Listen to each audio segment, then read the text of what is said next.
ପୁତ୍ରକୁ ତଳ ମୁଖ କରି ହାତରେ ହାତରେ ଏଇଟା ଗୋଟେ କଟି ଛୁଆଟା ଆମର ବିପ୍ର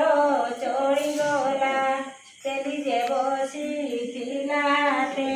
ଦେଖିଲା ତେଲ ନାହିଁ ମୋଟେ ସେ କ୍ଷଣି ତେଲ କାହିଁ ଗଲା ଯେ ଭାଣ୍ଡ ପୂର୍ଣ୍ଣ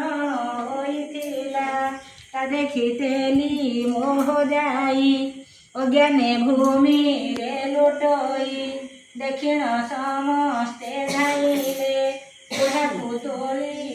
ଧୋଇଲେ ବୁଢ଼ାର ମୁଖେ ଜଳ ସିଞ୍ଚି ସତେଜ ହରିଣ ବସା ପ୍ରଥମ ପ୍ରହରେ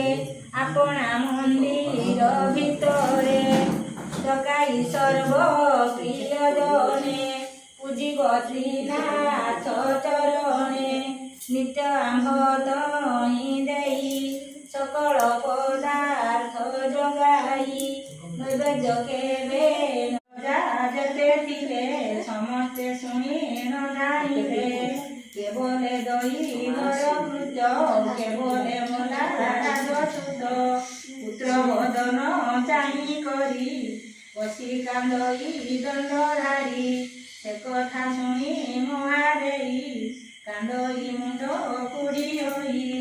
ଶୁଣିନ ପାତ୍ର ମନ୍ତ୍ରୀ ଗଣ ସମସ୍ତେ କରନ୍ତି ରୋଦନ